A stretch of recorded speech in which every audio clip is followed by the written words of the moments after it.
The definition of a woman is so crucially important because it stops the unfairness and inequality and safety issues that come from when you allow trans women to say we're women and they start trampling on women's rights. That's why it's so important. There's a difference between saying we disagree on what defines a woman and saying that people who have a more expansive definition are struggling to define what a woman is. We're not struggling to define it. You just don't agree with us. Trans women are women. Cis women are women. They're all women. Hey guys, welcome back to the channel. So Marc Lamont Hill sits down with Piers Morgan and Michael Knowles, and the whole thing turns into an argument over what the word woman actually means. Piers opens by saying people on the left can't answer that question. Marc says that's not true. They answer it, you just don't like the answer. And from there it turns into a real fight, because every time Marc gives an answer, the question changes on him. Before we start, quick one for the comments. When a host asks a politician to define what a woman is that a fair question or is it a gotcha? Comment fair if you think it's a real question that deserves a straight answer. Comment gotcha if you think it's a trap built to make someone look bad. All right, let's get into the video. Yeah, but Brian, okay, but if you asked AOC, for example, what is a woman, we all know she'd struggle to answer, right? This is the problem, right? She would be very, very wary of articulating that a woman is an adult female, right? Because I think AOC would have no problem. I think people love creating. She would struggle. Correct. Okay, how about Mom Donnie then? Mom Donnie tweeted out the only struggle would be arriving at a common point of definition between her and transphobic people who refuse to accept trans people as people and trans women as women and trans men as men. Yeah, but this is why. But hang on, Mark. This is where you're so wrong, and I'll explain why. You know, Kamala Harris. If you remember in the last election, in the run-up to the election day, the most successful ad in modern American political history, the New York Times said afterwards, was the 30-second ad about Kamala Harris and the trans issues, ending with Kamala's for they, them, Donald Trump is for you. They reckon it moved the needle by 3 points. And yet at the same time, many on the Democratic side were saying, this woke stuff, nobody cares, it's irrelevant, it doesn't cut through, it's all just right-wing hysteria. And I was sitting there in the middle going, no, it does cut through. It does cut through. If you're like a mum with kids in sport, in women's sport, in middle America, you absolutely care about this. And you want to have a candidate that can quite clearly tell you what a woman is. Now, I come back to this because to me it became a litmus test of where the left took things. If you can't articulate what a woman is without, as you say, I'm not, look at me, I'm not remotely transphobic. I think trans people exist. They have a right to exist. They have a right to fairness, equality, safety, like you and me.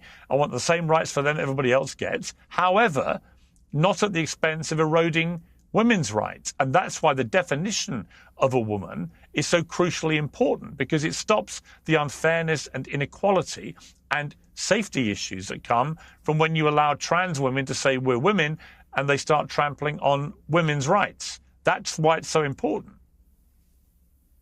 Okay. I heard your statement. You articulated quite masterfully. I'm going to ask you if you allow me to respond without interruption. I'll take 20 seconds. There's a difference between saying we disagree on what defines a woman and saying that people who have a more expansive definition are struggling to define what a woman is. We're not struggling to define it. You just don't agree with us. Trans women are women. Cis women are women. They're all women. There are different experiences. There are different stories. There are different contexts. And we have to be, I think, honest about that in applying public policy. But there's no struggle here. If there's any struggle, it's been getting voters to remain focused on the issues that actually matter. I didn't have an issue that Kamala Harris prioritized or paid great attention to trans women's rights.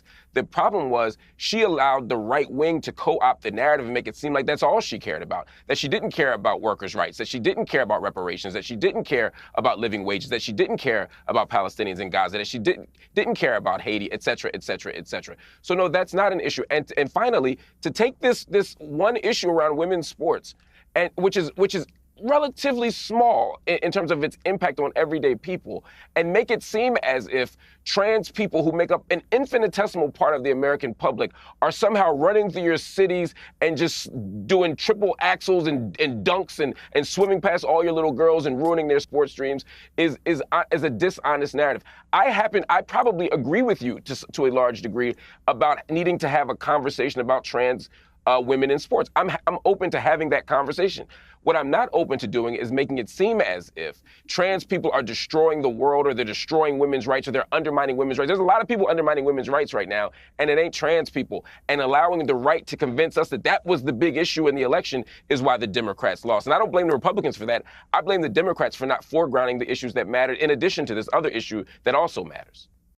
Watch how this whole thing opens, because the trap is set before anybody has said a single word of substance. Piers said this: if you asked AOC, for example, what is a woman? We all know she'd struggle to answer. We all know. That's the move right there. He hasn't asked her. She isn't in the room. He isn't quoting her. He just declares in advance what a woman he's never put the question to would do, and then treats his own prediction as evidence. And here's what people don't realize. This is a debate technique, and it's a really old one. You build a version of your opponent in your head. You make that version stumble, and then you point at the stumble like it happened in real life. And Mark catches it instantly. Not the answer, the setup. He points out that the only difficulty here is finding a shared starting point with people who won't accept trans people as people in the first place, which is exactly right. And it's why the whole question is built the way it's built. Because think about what struggling actually means. If I ask you what a chair is, and you say a chair is a thing you sit on, and I say no, a chair is specifically 4 wooden legs and a back, you didn't struggle. We just disagree about the boundaries. Mark said this: we're not struggling to define it, you just don't agree with us. That is the entire debate in 11 words, and it lands so cleanly that Piers never actually answers it. He pivots. He goes to the campaign ad. He talks about polling and moms in middle America and how much the issue moved the needle. And notice what happened there. The question started as a philosophy question. What is a woman? Then the second it got pushed back on, it became a political strategy question. How did this poll? That's not the same conversation. Those are two totally different arguments wearing the same jacket, and I want you to keep an eye on that swap, because it happens again later, and it happens harder. Here's my honest take on the political part, because I don't think Mark dodged it at all. He answered it better than the people who ran that campaign ever did. The problem was never that a candidate cared about a tiny group of Americans. The problem was letting the other side decide that was the only thing she cared about. When you refuse to talk about a thing, you don't make it go away. You hand somebody else the microphone and let them describe you. And that's the part that still stings, honestly. Not the position, the silence around it.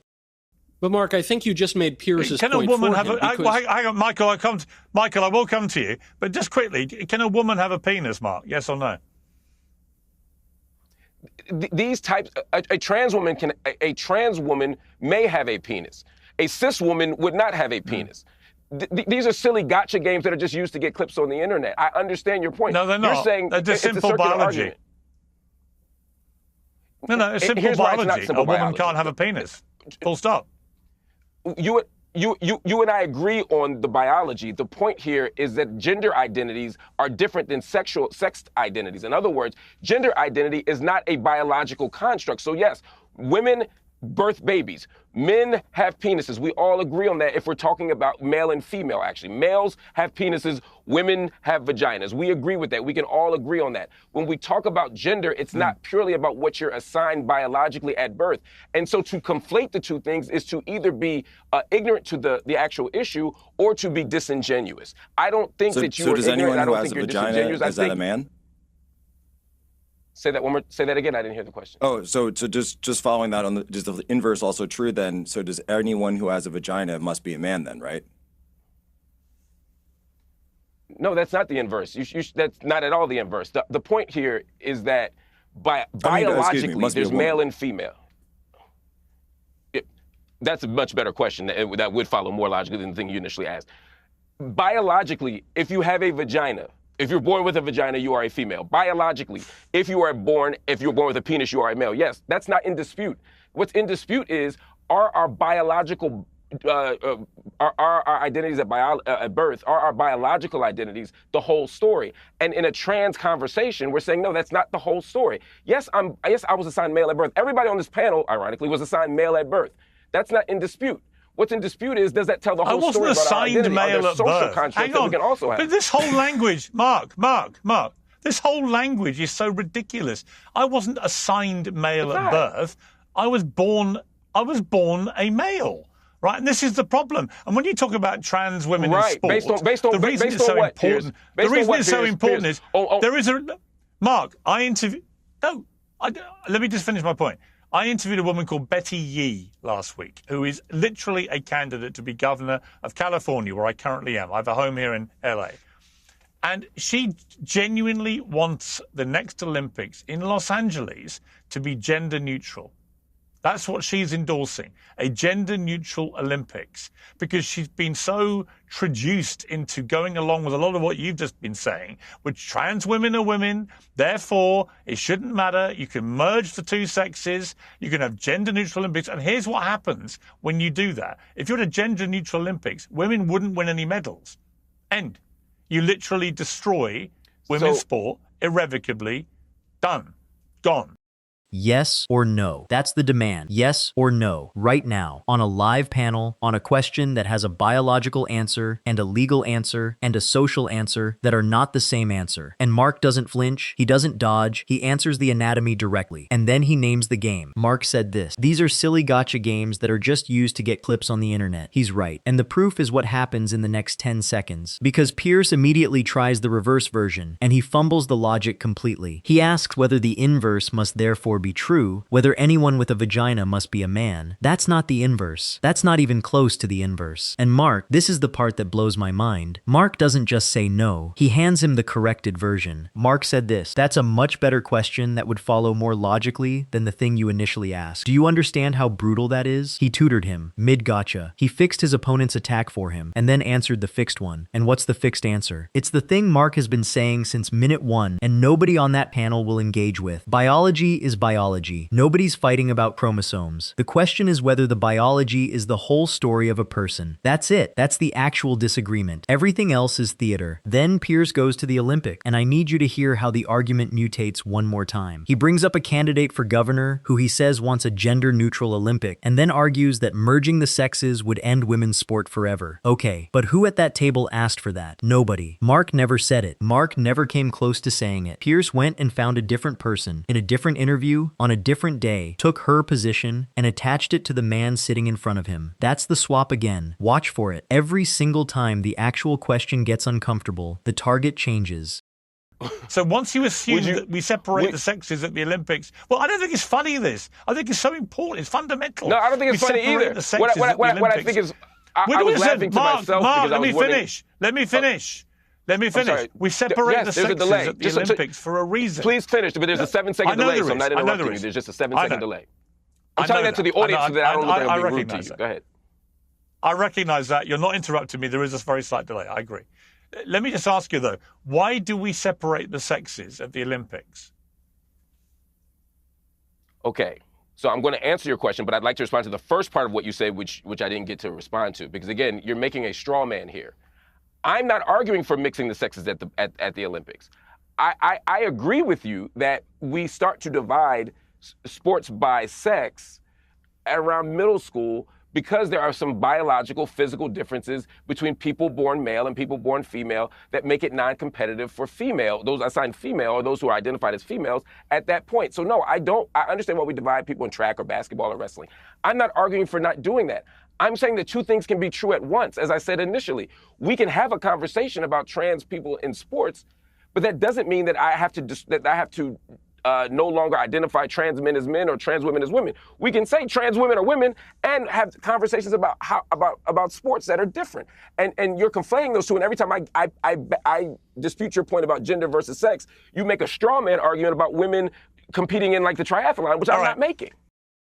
And there it is. Marc said this. Again, you're making a straw man here. I'm not arguing for mixing the sexes at the Olympic. He agrees. He agrees that sports split by sex around middle school. He agrees there are physical differences that make certain competitions unfair. He agrees the conversation about who competes where is a real conversation worth having. He says all of it out loud, on camera, with no hedging. So what exactly are they arguing about? Nothing. They're arguing about nothing. And that's what makes this so maddening to watch. Because Marc's position was never never complicated. Two things can be true at once. You can call a trans woman a woman and still sit down and work out fair rules for competitive athletics. Those are separate questions with separate answers. But if you admit that, you lose the litmus test. The whole test only works if defining a woman one way automatically means you've surrendered on everything else. So the straw man has to keep coming back, because without it, there's no fight left. And let me leave you with something real. In 1967, Catherine Switzer entered the Boston Marathon. Women weren't allowed. A race official ran onto the course and physically tried to shove her off it, and there are photographs of it, and it is one of the most famous images in the history of running. She finished anyway. It took 5 more years before women could officially enter that race. So when people tell me the greatest threat women's sport has ever faced showed up in the last few years, I remember who was actually on that course trying to drag a woman off it. It wasn't trans people, it was the institutions and the men running them who decided women didn't belong there in the first place. The ones defending women's sport hardest today are, an awful lot of the time, the political descendants of the ones who fought hardest to keep women out of it. Mark said this: "Every time I dispute your point about gender versus sex, you make a straw man argument about women competing in like the triathlon, which I'm not making. That's the last word, and it should be, because it's the only honest description of the whole 9 minutes." He kept answering the question. They kept changing it. So what do you guys think of this? Leave your thoughts down in the comments. Please like and subscribe, and I will see you in the next video.